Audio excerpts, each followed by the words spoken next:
All right, we're going to get started for today. So good afternoon, everyone. My name is Shannon Serrato, and I'm the Director of Engagement here at Cradle-to-Career. We are so glad to have you with us all today as we talk about this year's advisory board application process. But before we jump into today's session, I want to go over a bit of housekeeping.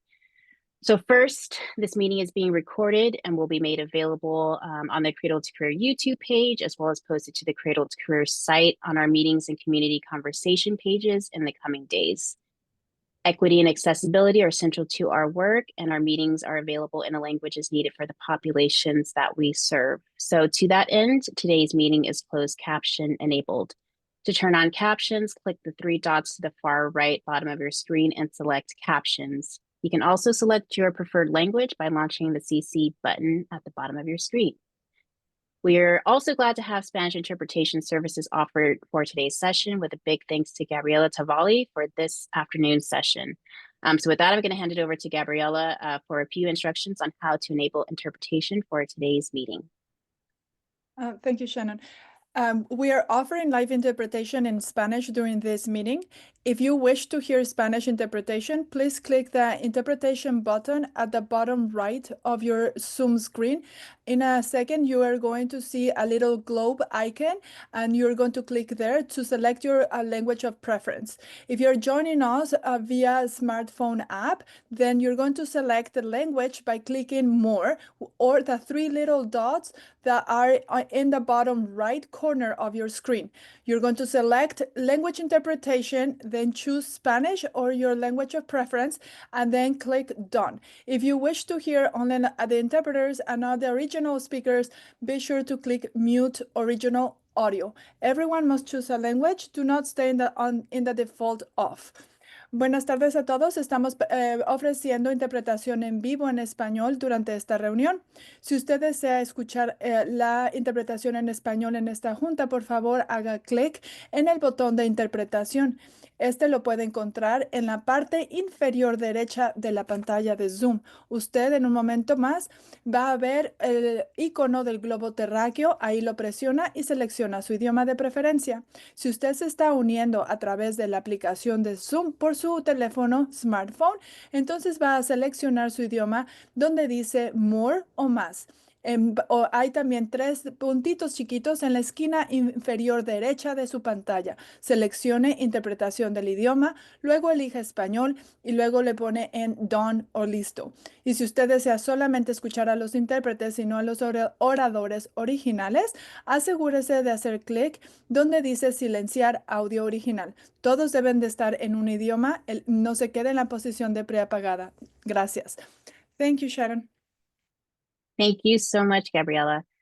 So with that, while participants are muted for today's meeting, you are welcome to ask any questions that you may have at any point today during the chat. But if you have a specific question about the application process that you really want to make sure it gets answered, please drop it into the Q&A so we can make sure to address it at the tail end of today's conversation.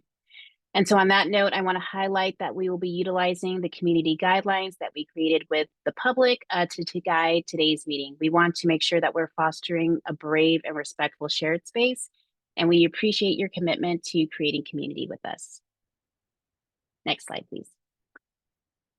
Okay, so now we're going to get to know a little bit about each other. Can you go back one section? One slide.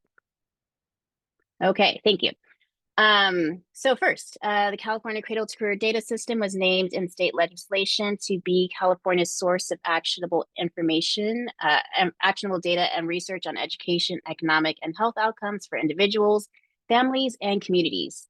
C2C has been envisioned to be the most inclusive data system of its kind in the nation, and we employ a three-pronged approach of community engagement to inform the development, interpretation, and awareness building about the data system.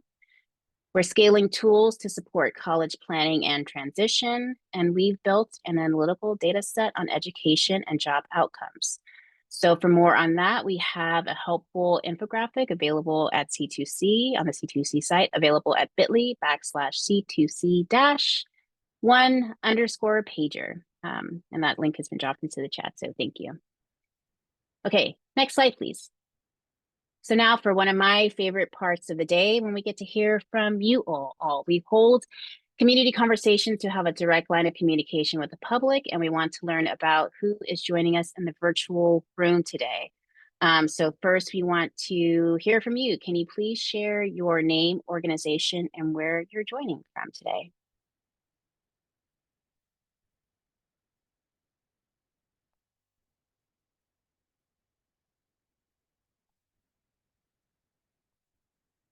We'll give folks a minute, but I will share that I'm coming from Oakland. And I live in, oh yeah. Okay, great. So we have Pam Castleman, Jessup University, Rockland, Michael Loft, Marin Promise Partnership in San Rafael. We've got Keith Ellis in Sacramento, UC Merced alumni. Okay, as always, they come in fast and I can't read them all at the same time. Damian Rich, Creek Del Norte, County Office of Education, Jim Hollis, Executive Director of Calculus Consortium in Monterey. Awesome. Got folks across the whole state. Angelique's tuning in from Sonoma County. Oscar Fonseca at CSU SB. Ida at Direct Network of Engagement at Growing Inland Achievement, Southern California, Amanda Wade, Riverside County.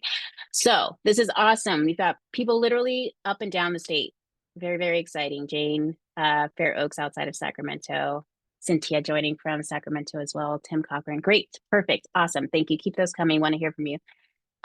Second question.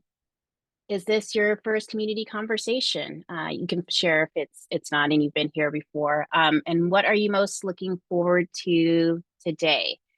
So I give folks a little bit of time to answer this question. I will share. I did the math recently. This is my official 10th community conversation. So I'm very, very excited to share this milestone with you all today. We will talk a little bit more about this in a second, but I first started talking about the data dashboards and it feels like a first full circle moment.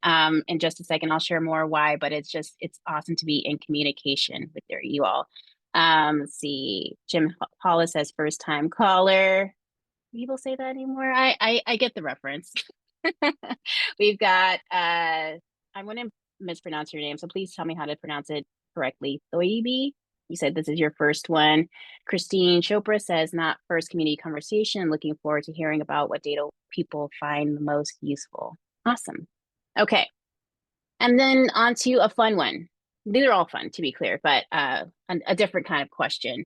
I will say that I and the entire team have been working really hard the last couple of days, months, weeks, years, and we could all use a little bit of self-care. So I want to learn about what your favorite self-care activity is. Again, while folks are thinking about this, I will just share. I was in the car waiting for my daughter to come out of dance class recently, and the wind was blowing and the wind chimes were chiming, and I closed my eyes. It felt like a sound bath. And in that moment, I was at peace. So I will say that I think sound baths are one of my favorite things. And I haven't had a chance to do them very often, but I will take, any time to collect myself when I can. So folks have said hiking the hills, walking the river, getting outside, hiking, walking, massages on a quarterly basis. I feel that. Boating the Delta, rubbing my Shih Tzu tummy while binging on Netflix. Nice. Oscar said, going crazy with 4-year-old twins. Is that self-care? Or is that just a state of being? Jim says, long game of cribbage. My mom loves cribbage. I never got into it, but maybe you can help me understand. And Laura says, cycling. Awesome. Great. Okay, we're gonna move on because I could do this all day, but we've got a lot of things ahead of us. So let's get into the next bit. So with that, we're going to focus on today's session. So first, we're going to hear about some important updates from the office, and then we're going to get into today's community conversation, focusing on the advisory board application process. Then we'll talk about the outreach plan and work that we are doing to make sure that we are reaching as many communities as we can to have a wide applicant pool for this year. And then we're going to get into the Q&A before we close for the day. Okay, next slide, please. So Like I said, we've got a lot ahead of us, but folks love to hear what we've been up to as an office. And we've got a huge update for you all. In case you missed it, we launched our Student Pathways data story just 2 short days ago on Tuesday. And we are very, very excited about it. This is our first planned dashboard and a first of its kind informational tool to help students better understand their options for education and career planning. So through a series of research questions and data visualizations, the Student Pathways data story provides a broad view of students' educational journeys from high school graduation to college and the workforce, offering valuable insights about important questions, including where do students go after high school? Are they getting the preparation they need to land and keep jobs with living wages? And what do those trajectories look like when they're broken out by, when the data are broken out by race, gender, or geography? I also want to highlight that we have a Student Pathways resource hub that houses valuable companion materials to help users navigate the dashboards. And those tools range from tutorial videos available in both English and Spanish. We have fact sheets for educators and policymakers, with fact sheets for students and families coming soon. We have infographics that are also available in English and in Spanish, and really, really exciting. In partnership with UC Berkeley's Possibility Lab, we feature a collection of stories from actual students across the state of California that highlight the educational journeys of individuals navigating unique educational challenges as well as their triumphs. So Angelique has dropped that link into the chat, but you can access that at data stories / student pathways resource hub to learn more. And I also want to remind folks that the public proposal process is live closing May 1, so 1 week from today. As you will hear more about very soon, C2C's advisory boards are charged with examining whether the data system is providing actionable information and identifying ways to improve access to that information, as well as if the office is creating strong feedback loops with data users. And the advisory board members can submit proposals to the office that can help bolster that work. So as part of that process, members of the public can also submit your ideas, which can be adopted by advisory board members. So you've got 1 week if you've got a great idea, a great proposal to share that with us. And for more information on how to do that, you can visit c2c.gov, ca.gov / advisory boards proposal process. And that link is also dropped into the chat. So thank you for that, Angelique. Okay, so with that, I'm going to hand it over to my colleague, Mary Kate Cruz-Jones, C2C's Chief of Strategic Initiatives and Partnerships, to kick off today's conversation about C2C's upcoming advisory board application process. Over to you, Mary Kate. Hi, welcome everyone. Super happy to be here. As Shannon mentioned, my name's Mary Kate. If my presentation isn't clear or if you want more information, feel free to drop those questions in as I'm going. But where we're going to start is talking about our two advisory boards. So Education Code 10865, folks might be familiar with that if you follow our work very closely. That's what started these two advisory boards. And listed in front of you are specifically what those two advisory boards do. So we have one called Data and Tools and the other called Community Engagement. And as I just mentioned, their respective responsibilities are listed here in front of you on the slide. All right, let's take a look at advisory board selection. So it's crucial to note that members of our advisory boards are appointed by the governing board and they serve in 3-year terms. As outlined in the governance manual, and if anybody wants to look at that super fun and enlightening document, that's also found on our website. Advisory board members are appointed as individuals based on their experiences, expertise, and perspectives, and they cannot serve more than one consecutive term. Now, it's funny because in past community conversations, we weren't old enough to have members cycling off. But now, look at us, fast forward to today. We have folks that have already cycled off and we can start getting new folks in. But if there's any former members on the line or folks dropping off, just as a reminder, you cannot serve more than one consecutive term. So if an advisory board member has completed their term, there's a 1-year pause a waiting period that we have, and then they can feel free to reapply and can be considered for that future appointment. One other thing that I want to talk about, it's a key stipulation to keep in mind for all the individuals on the line here, is if you're working for an organization or a person that's represented on the governing board. Now, remember, we have 21 folks on our governing board. If you want to know who those folks are, again, please feel free to check out our website. We have a bio, we have plenty of information. Now, why this is important for you is because the requirement, and again, this is outlined in our governance manual, says that if you are come from that same organization and they're already represented on the governing board, you are ineligible to apply. I mean, you can apply, but you won't be considered. And that's really, really super duper important. So for example, we have various governing board members, check out their affiliations. And if you are from that same exact office, that would mean you wouldn't apply. The application includes a link to the C2C website, which I just talked about. Folks can, again, find this email about members, information about members there. Just give that a look. And the reason why I say this at the outfront is I care about your time. And so I want to preserve it as much as possible. So I'm trying to get ahead of these various requirements. Now, and I'm going to talk about some more in a moment, so continue to stay tuned on that. What we're going to do right now, though, is take a look at data and tools and provide a brief snapshot of that advisory board.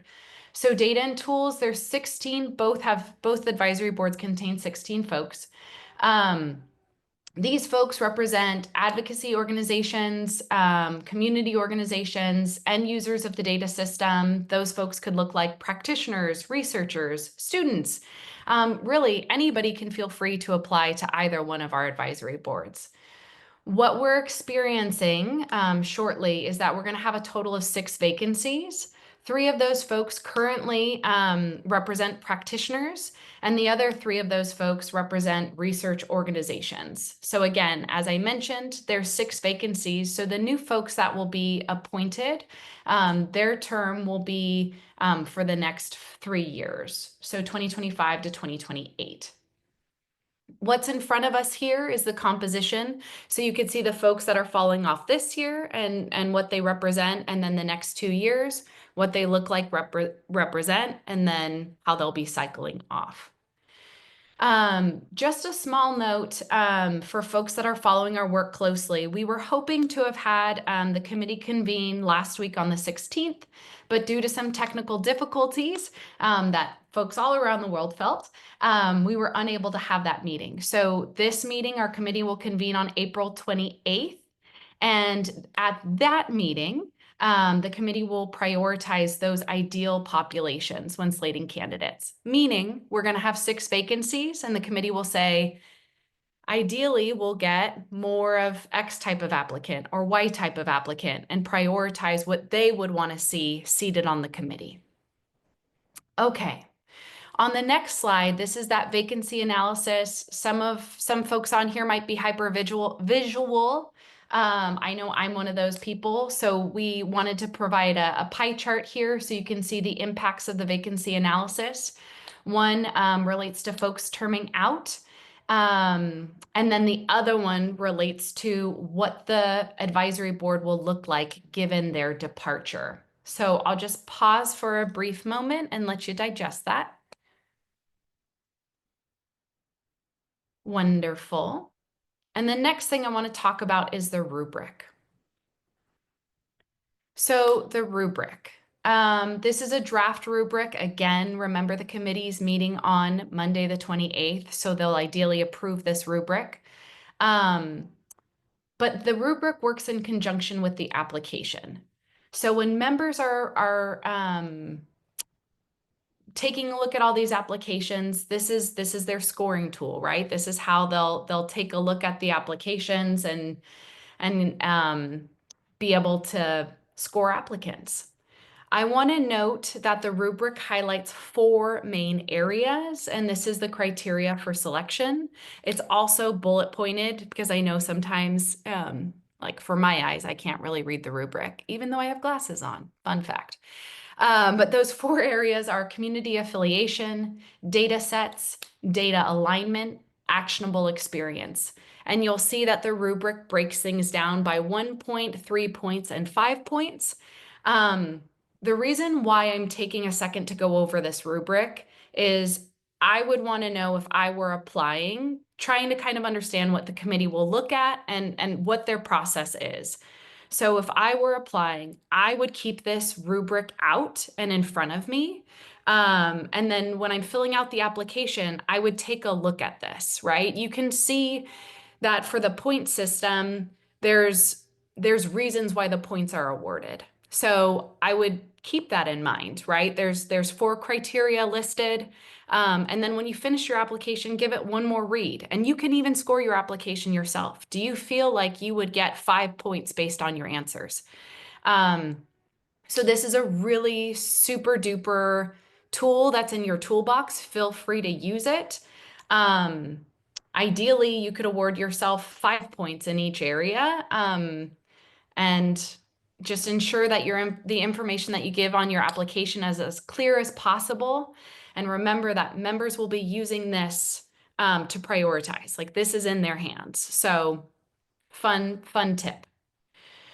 Okay, I can see that there will be soon a link in the chat. If that's helpful, that's additional information for you. The application is right there.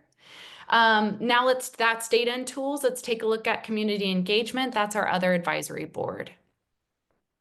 So this is a snapshot of those 16 folks that we currently have seated, currently representing advocacy organization staff, community organization, end users of the system, again, practitioners, students.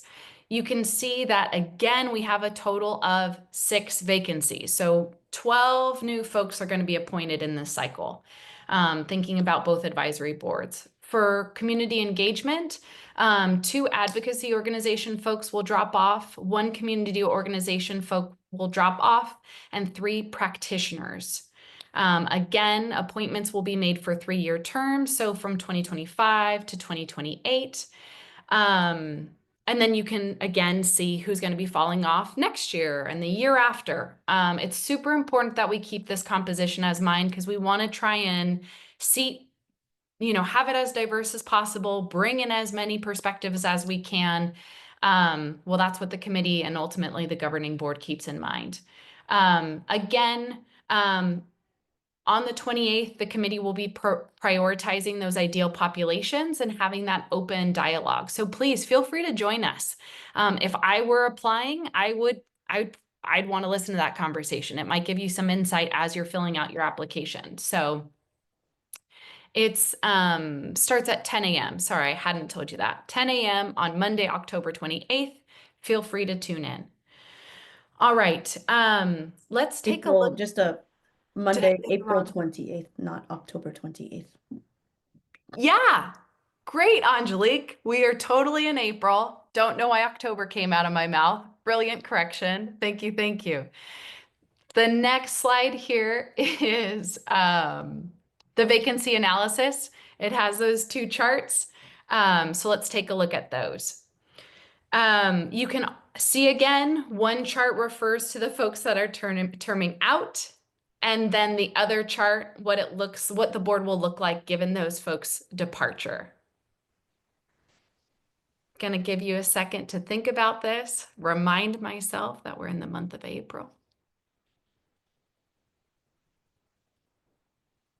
Fabulous. Now let's take a look at that rubric. So this is the community engagement rubric. You'll notice there's similar scoring. Again, please take a look at this if you're applying so you can see how the points are awarded. Again, this is something that could potentially change after that committee meeting. So just keep that in mind. The components for grading in this for community engagement relate to community affiliation, community ambassador or actionable experience, soliciting input and communicating needs and concerns, and student and educator tools. Again, We know data and tools and community engagement have different roles and responsibilities, and that's why it's reflected here in the rubric. So hopefully that's helpful. I give our community engagement folks the same advice as the data and tools. Take a look at this. Feel free to have that on hand as you're writing out that application. Give it a quick read at the end and see if you can award yourself 5 points for each category, because that would help you in the long run. Okay. Next, we'll take a look at self-identification. So this is now we're getting more into the application itself. We're starting to transition there. So there's part of the application process that I want to voice over. You can for sure apply to both. If you have the time, the energy, the enthusiasm, we'd love to see it. Yeah, you can apply to both. There's no problem with that. I was saying application process. Okay, so I want to make this part really clear. So you all help me and let me know if you're understanding what I'm laying out for you. But when you all fill out the application form, there's going to be a section of it. It's question 9 as currently drafted. And it has to do with self-identification. So the first round of options are related to professional experience, and folks can only choose one. So you'll see those located on the left-hand side of the screen. So you can choose between practitioner, research, advocacy, community, or other, but you can only choose one. I'm going to say that one more time. Additionally, folks, you can identify as, you can disclose if you're a student, and we ask additional information about where you are at in your educational journey. If you're a parent or family member, and as well as your regional level of focus. And then we have different boxes that you can check related to that. So it's worth noting that last year, the office defined and the committee agreed that students will be defined as undergraduate status. That doesn't mean that if you're in another part of your educational journey, this wouldn't be highlighted. But when all of this information comes together, folks get categorized, and it's based upon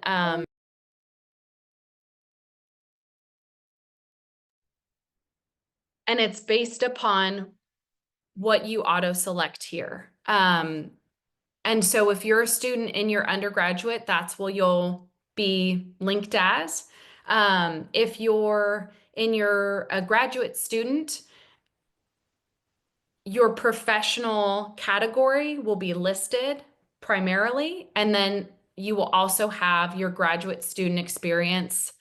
You'll have like a double categorization. So you'll be shown twice, but you're going to be initially slotted based upon your work contributions, and your student status will be your secondary demographic.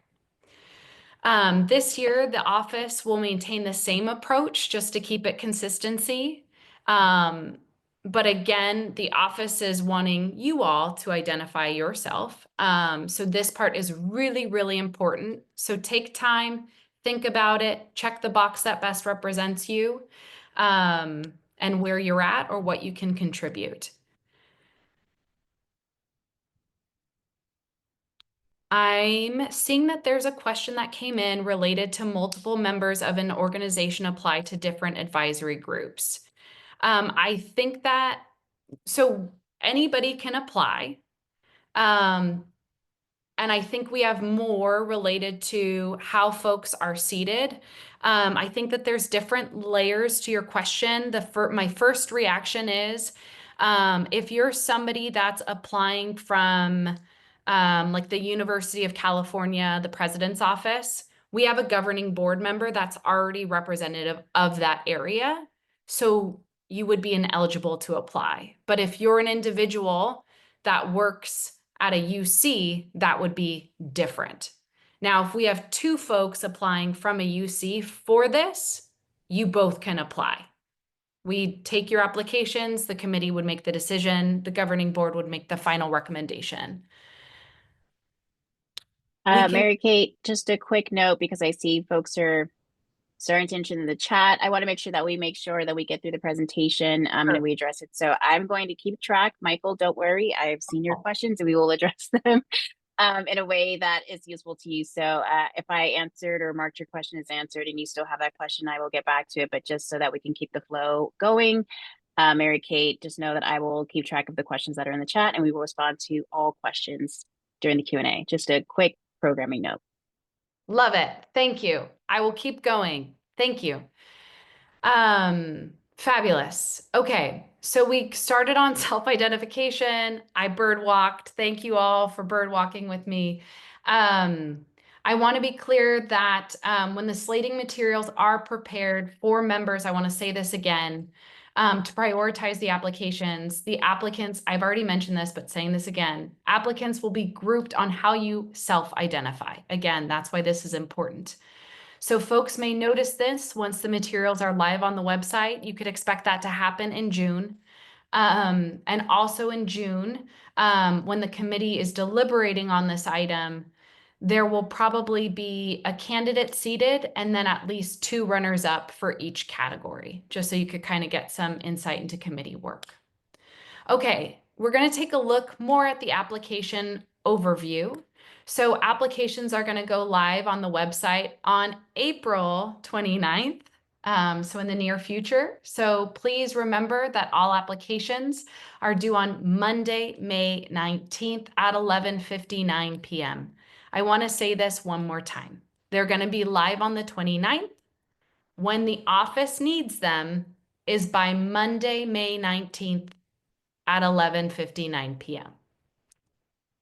Please put that in your Outlook, in your iPhone, wherever you need it.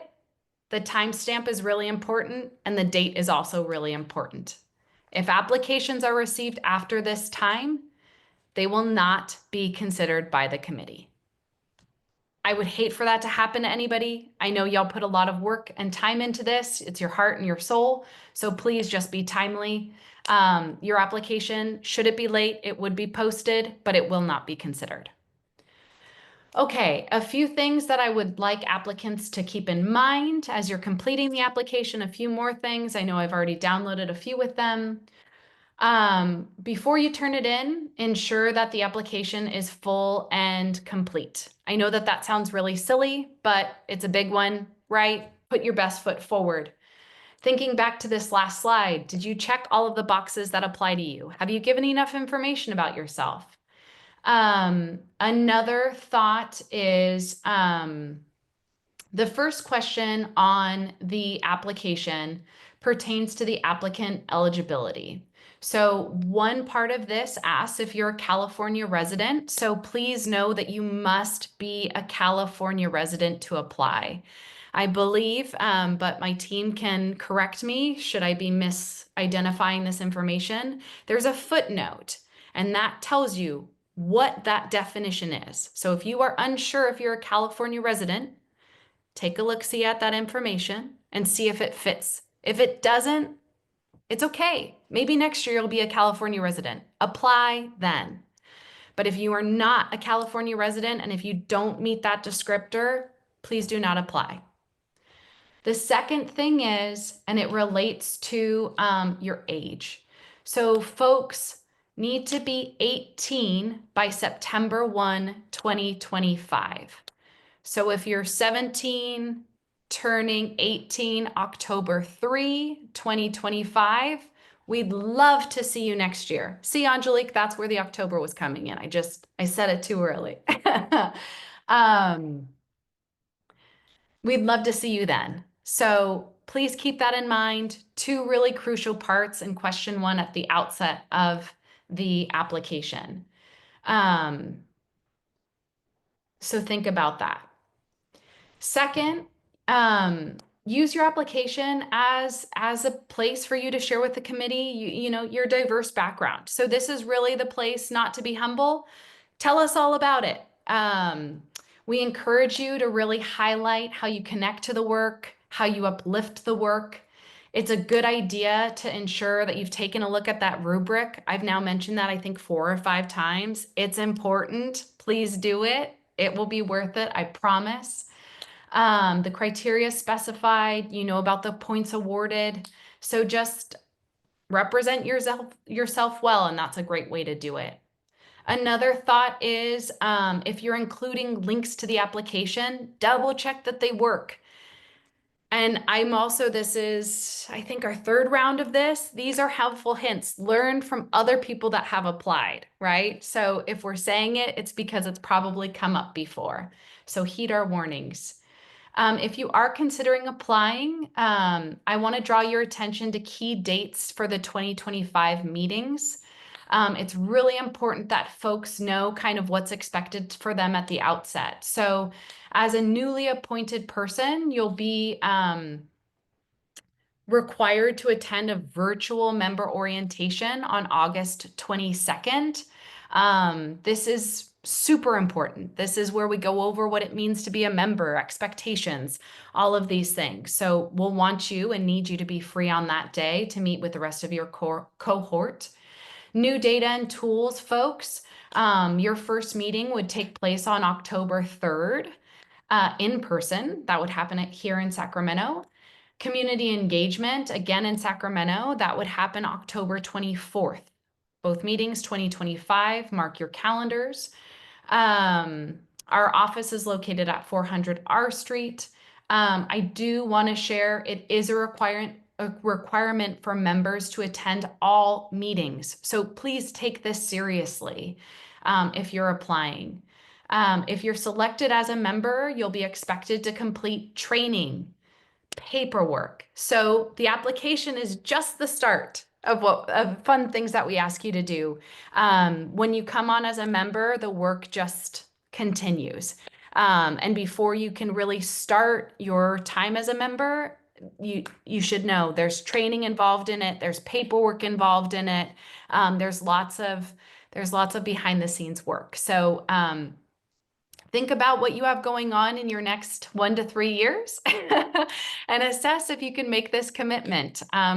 Don't take it lightly. I hope this doesn't discourage you though. You'll be fabulous. We'd love to have you and have you join us. So my last bit of information here is relates to letters of support. So if you would like to apply and if you would like to turn in or have somebody turn in a letter of support on your behalf, this can be done via the website.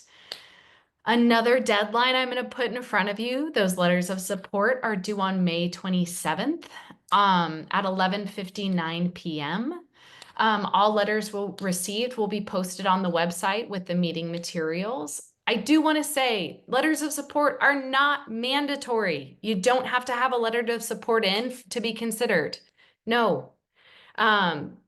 It's a great way for your community to voice their support. So if you have somebody or someone's people that can speak on your behalf and would love to uplift your application, feel free to. And it's no detriment to your application should no letter come in. So please know that and have faith in that.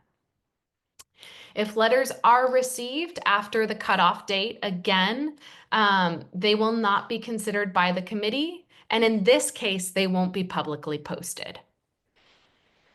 Please know that the office is working hard to get all the letters of support posted as quickly as possible. So I ask that you give us 48 hours to process all letters received. If you don't see it up, feel free, but give us a little bit of breathing room, 48 hours, and then feel free to send us that email. All right, thanks. I'm gonna stop here and hand it off to Angelique. Thank you. Thanks, Mary Kate. Hi all, my name is Angelique Palomar. I lead some of our communications work here at Cradle-to-Career. For this portion of the community conversation, I'll share more about what we've been doing to increase awareness of Cradle-to-Career's soon-to-be available advisory board application. And hopefully, some of the folks tuning in can help us spread the word in your local region and network. Before I dive in, I want to emphasize the importance of the application landing page. Everything that Mary Kate had just went over is going to be, if it's not already, hosted here. This is your main hub. This is where you'll find the applications themselves in both English and Spanish, where you'll find key dates and resources like the rubric to help you submit a strong application. I think maybe the 6th or 7th time the rubric has been elevated at this point. So hint, hint, it is a very important documentation for you. Also on this page, you will have, we'll post the letters of support that are submitted on your behalf. And the short link is listed in the slide here, and I'll also drop the link in the chat again. To access the application landing page from C2C's homepage, you'll click on the Get Involved from the top menu, drop that down, select Ways to Get Involved, and then click Apply to an advisory board. All right, so now I'll cover what actions we've been taking to reach our state's communities. One thing we consistently prioritize here at Cradle to Career is ensuring human-centered design. We're always thinking about the experiences of our audiences and our users. And that's especially true when thinking about seating diverse boards that reflect Californians. We wonder, do our boards represent Californians as a whole? How are the different communities in the interest of Californians represented? How are we ensuring that users' voices are heard and that they see their feedback reflected in our initiatives? So to that end, we came up with an intentional and strategic outreach plan that aims to reach California's diverse communities. We combined traditional and digital communications to achieve this, including utilizing digital and social media to reach broader audiences across the state. We developed digital communications toolkits in both English and Spanish, which have been shared to our governing board and our 2 advisory boards. We're leaning on our members to help spread the word and would absolutely welcome your help with sharing out with your networks. More on that in a bit. We've also been, I'm also pleased to share that we began our targeted outreach campaign over a month ago via printed informational flyers. We sent physical copies of our flyers in both English and Spanish to local county offices of education, colleges, student-led organizations, community organizations, foundations, and tribal communities in the northern states, the Central Valley, and Eastern Sierras. We've also asked our partners to post in their local communities that include both urban and rural regions in California. If you represent your community's interest and see the positive impact you may have on it by having a seat at the table, we urge you to apply and make a difference. We want to make sure that your community's voices are heard and are reflected in the data system. All right, so to wrap up, we welcome you all to promote this opportunity within your own region and network. If there are other spaces that you see missing from our initial outreach plan, please help us spread the word. You can access C2C's Media Kit via the link on the slide. I'll also drop it in the chat. Give me 1 second. So through this Media Kit, you'll find helpful social media captions, the PDF flyers themselves for print, or you can share out digitally, and general language to be able to share out within your own networks. That concludes our outreach overview. I'll pass it back to Shannon to facilitate the Q&A. Awesome. Thank you so much, Angelique, and thank you, Mary Kate, for that overview today. So, as I've said, we got a couple of questions in the Q&A and then in the chat as well that we will get to. But if you have any additional questions, feel free to drop them now. We've got 14 minutes to get to them. So feel free to ask any additional questions that you may have. First, from Michael, a question was, can you please define the types of organizations, for example, researcher versus community versus advocacy? We could be considered all of the above. So I will let Mary Kate give the official answer, but what I will share is that historically, folks have been able to self-identify as multiple categories, which makes it a little bit muddied when the committee members are trying to see where there's a vacancy and where there might be more folks needed for that group. And so if you're selecting everything, you might be doing yourself a disservice if you are particularly working at a research organization. For example, you work at PACE, right? Like if you are working, you're part of the RP group, right? Like that would be a firm researcher versus a community member. So for example, I live in Oakland, so you work for Oakland Promise. That would be an community organization versus an advocacy organization. So for example, if you work for the Campaign for College Opportunity, there's a delineation there. But I want to make that clear. You can define yourself however you see fit, but in the past, folks have gotten upset when they say, well, I said I was this, but I came out like that, because there needs to be some way to categorize people. So we don't want that to be made a decision by ourselves, and certainly not by the committee members. So however you see yourself, and I hear you, because we can all carry a ton of hats, but if you're primarily working on research, if you're primarily a community advocate, if you're primarily an advocacy organization, we ask that you identify as such, because it really does matter. And I don't want to be, sitting there and looking at applications and saying, Michael's this, when you're really that, right? So it really is just thinking about how you show up every day and what you primarily consider yourself to be in that space. And so again, I will let Mary Kate, because this is her bread and butter, give the final word. But as somebody, as we've said, we've done this a couple of times now.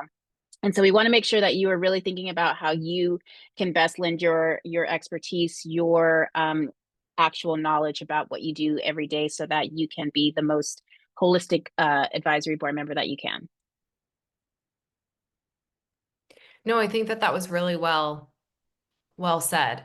I don't have too much to add, but yeah, you can self-identify what speaks to you. I would also say that, and Stephanie from my team can also feel free to chime in here as well. There were governance manual changes that were updated this year related to this, having to do with the appointment of advisory board members. So we acknowledge that you could be employed at X place today, and then next week you could be employed at Y place. And so I think Shannon said it very well, that you should speak to when filling out the application, you should speak to like who you are as a professional, and versus maybe necessarily where you're employed, where your expertise lies, and what you can bring to us, because that value is brought to us regardless of where you're working, is how I would answer it. Great, thank you. And then just to follow up on that, because Ida has kind of a companion question, is can multiple members, this is also something that was identified as the chat, but I wanted to speak to this a little bit more. Can multiple members of an organization apply to different advisory board or groups? Mary Kate has already answered this, but just to clarify, the only thing that would prevent you from applying would be is if you are working with somebody who's on an advisory, on the governing board. So for example, if you are working, again, using the UCOP example, you would not be able to apply for an advisory board position. However, you could apply if, so for example, we've seen places, and I will just use this as an example now, where we've had people at the Campaign for College Opportunity who have applied for both the Data and Tools and Community Engagement Advisory Boards. Does not preclude you from applying, and you can certainly be seated. I think the committee, just speaking on behalf of the committee, I'm not a member, but I know that they want to have a wide pool, a wide group of people. So you are not, that does not prevent you from applying. But if we would, I don't think that they would have 16 people from the same organization applying. So take it up with a grain of salt. It will not prevent you from being able to be seated at all. We've seen that in the past. The only thing that would stop you from being seated would be is if you work directly underneath a current advice or governing board member. So as a better example, maybe because UC is broad, at Trust West, we have a governing board member who works at Trust West. And so that would prevent you from being an advisory board member. So again, take a look at the link that was dropped into the chat to see who's currently a governing board member, because again, we don't want you to spend all of the time and energy that you have applying only to not be able to be seated. But again, advisory board to advisory board, not so much as a concern. It would be directly underneath the governing board member. Okay, next one. Again, I'm so sorry. I'm so sorry. Can we get those letters and submit it ourselves, or do they have to be submitted directly on the website? So long story short, you can collect them and you can submit them on behalf of your folks. This is a form that will be live on the site. So it's just name, email, and then your actual letter of support. You can paste it in or you can upload as a PDF. But, you know, people have done that on behalf of their folks in the past. I will not know. If you submit it yourself on behalf of someone, there's no way to tell an IP address is coming from the same place, those kinds of things. So take it with a grain of salt. If it is truly coming from an external member, and it is not you writing a letter of support 10 times, again, we actually wouldn't know.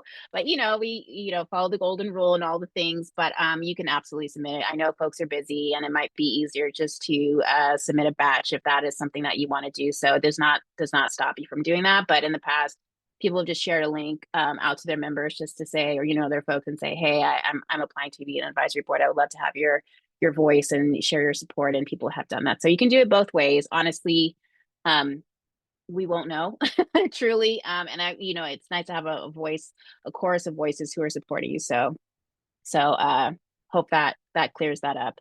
And then I'm going to skip ahead to one because I think there's one more technical question before we get into that. I'm going to just answer all of the advisory board questions.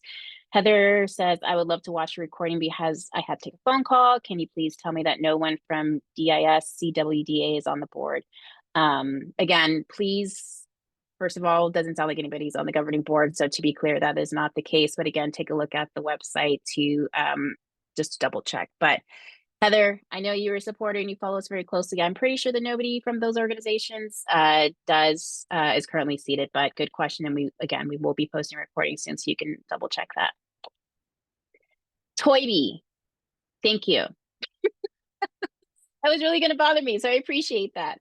Okay, Jim Hollis says, what if we've been funded by a governing board member's organization? I don't think that is an issue.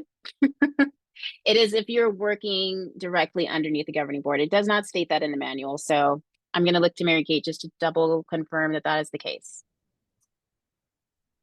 Yes, my response was also going to be that could be a wonderful question for legal. Great. So we can follow up with you, Jim, if that's truly the concern. It has not come up before, but again, if you actually will reach out to us at info@c2c.ca.gov, we can respond offline to that because I want to make sure that we get that right. So thank you for flagging that. Okay. Please take in the last couple of seconds to ask any questions. And to that, I'm going to answer Michael's additional question. It was, would CDE data be considered C2C relevant data sets? I'm guessing it is, but want to clarify. So yes, absolutely. And just to be clear, CDE is a data provider for C2C. So we receive data from CDE directly. They are one of our many data providers, and that data, their data is currently in our Student Pathways data story. So for more, you can absolutely check that out. And just for an FYI, if you go to data and impact on the C2C site, you can see all of our data providers and all the data points that they provide to us with CDE. Absolutely. Okay, I think I've gone through all the questions in the Q&A. Gotten through all the questions in the chat. Can I give folks one more moment to ask your final question if you have it? And if not, if you have a question again in the coming days, the application process is open until May 19th.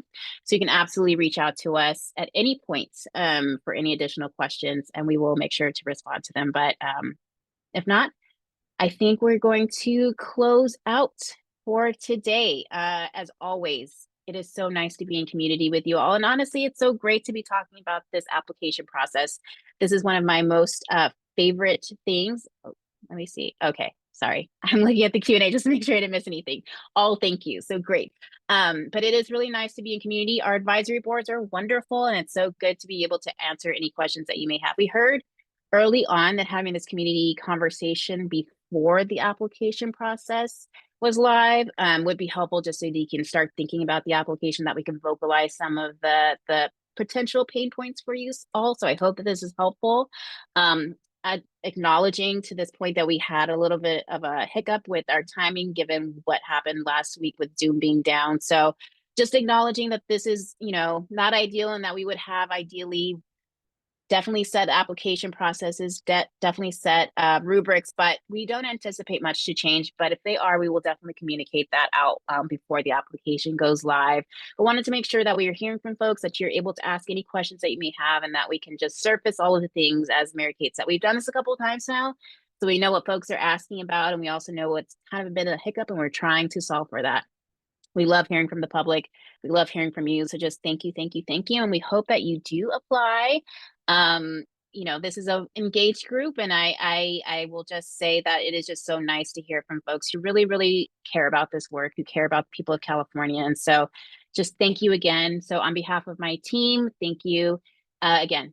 Info at C2C if you have any questions. Sign up for all of the updates. And then just another plug, the community conversation page. This recording will be live on that site soon, so stay tuned for that. And feel free to reach out to us for everything. But again, hope you have a good rest of your day and good rest of your week. And thank you for joining us.